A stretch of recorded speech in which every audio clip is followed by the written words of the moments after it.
Innovating or improving something is probably bigger and bigger part of your job these days. If you want to be successful in that, you need to listen to your customers, either the internal customers or the external final customers. In this video, I will share a few tips and tricks how to get better with that.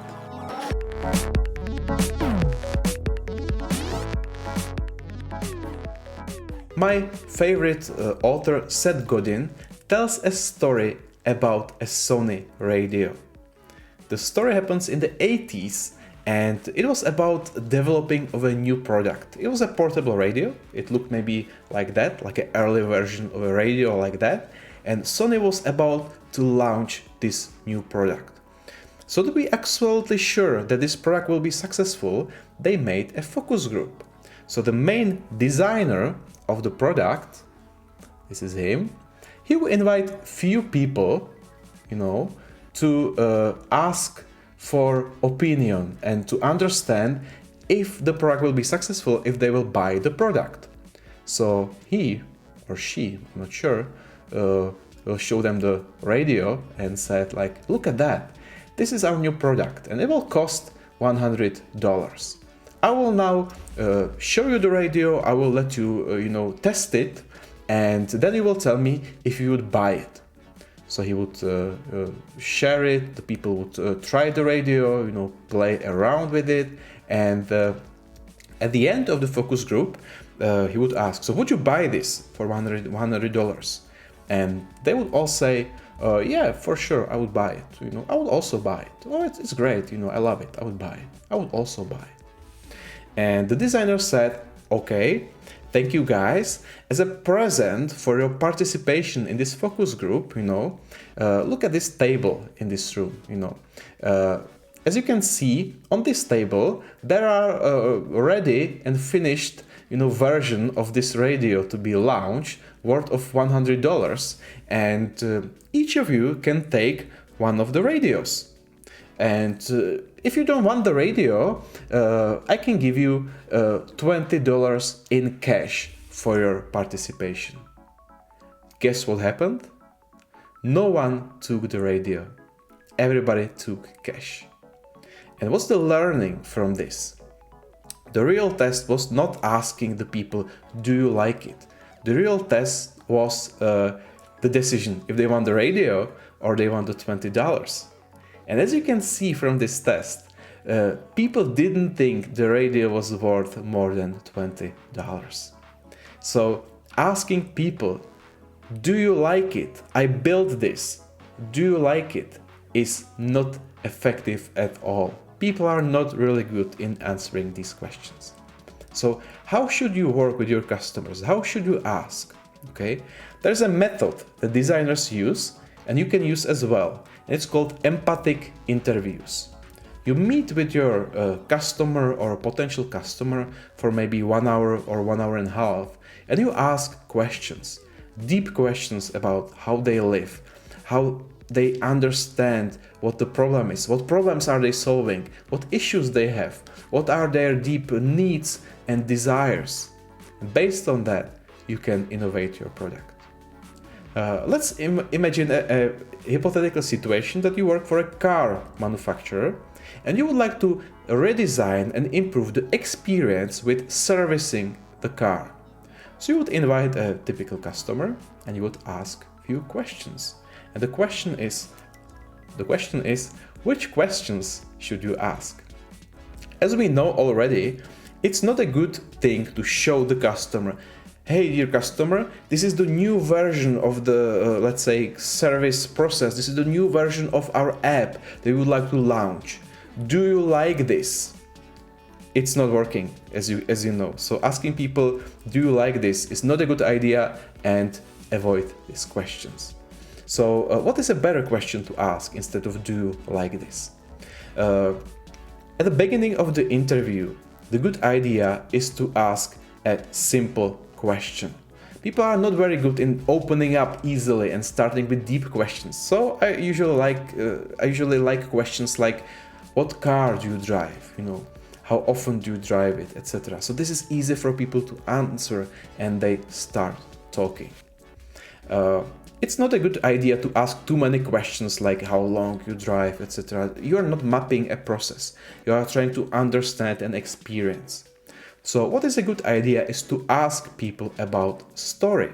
For example, tell me about your last experience with a car service. Your interviewee will think about it in a moment, and probably she has a few answers for that. Because we all have the customer experience stories in my mind. Most of them we remember the negative stories, sometimes positive. So, for example, I would ask you, remember a last story when you visited the post office? Or tell me about your last story when you called a customer service phone number of a bank or a cell operator. Probably not a good experience, right? So you remember it, right? And people tell these stories each others at work, they share it.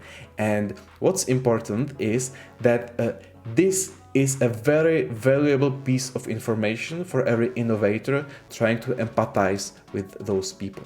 Because by telling these stories, you can read between the lines what people really think, what they value, and what's important for them. The next tip is do not ask about the solution. Do not ask the people, hey, so if your experience was not really good, how would you solve it? What would you like? This is another ineffective question. Henry Ford used to say, if I would ask my customers what they want, they would tell me they want faster horses. So customers are not really good in speaking about the solutions, but they are quite good about speaking about their problems. So tell them, what was the problem in your experience? What went wrong? What you didn't like? What was missing? They are really good at that. Okay? So what was the issue? Could be probably one of the questions you should use. The next type of question is asking people about their emotions. So how did you feel when your experience with the car service was really, really bad? And this is a difficult question because people are not used to being asked about their emotions. They are not even good in naming their emotions. So it's a hard question, but very, very important, very crucial for every designer or innovator to understand. What is also good is asking why. Why is that important for you? Why that problem is a huge problem for you? Why? That is connected with a different question that you can ask, and that is about the story itself and understanding what was the emotion. Because we as people, we are driven by emotions. We do things to feel in a certain way or to avoid certain emotions. So let me give you an example. Maybe your interviewee will tell you, oh, I was in this car service. I went with my car to the dealership or to a garage to have it serviced. I had an appointment for 6 p.m., but I had to wait until 6:45 until the dealer would take me in. That's crazy, right? So you would say, okay, that is a problem. But a good designer asks, so why was that a problem? And why was that important for you? So people would say, of course, like, wait, that's a waste of time. But why? And if you ask why enough, people will open up. And maybe your interview will tell you, like, I was working late hours recently for many weeks. And my family was not happy about it. My wife was not happy. I really wanted to change this. So I made a decision to really change, to spend more time with the family. And I made a promise to my wife that on this day I will be home early. I will take care of the kids, and then we will have a date night. But because of the dealer, I came late, and my wife didn't like it, and I felt really, really bad about it. So understanding emotions is very critical to understand your customer. So that is important to do. Also, what can happen to you?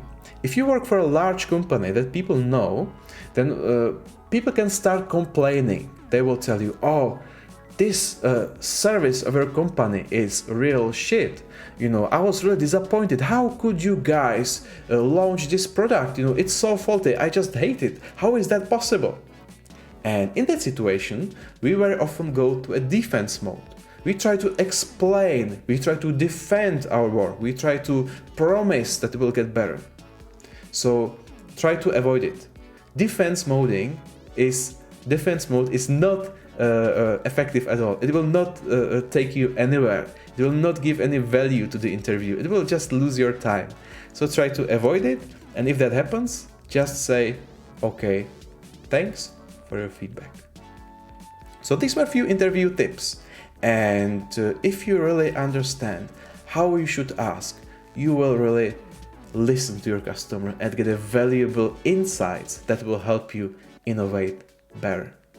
So asking people about their emotions, about their stories is the key to really understand and build something new that is great and that is successful. So I wish you will become a great listeners, and that will help you become great innovators. Thank you.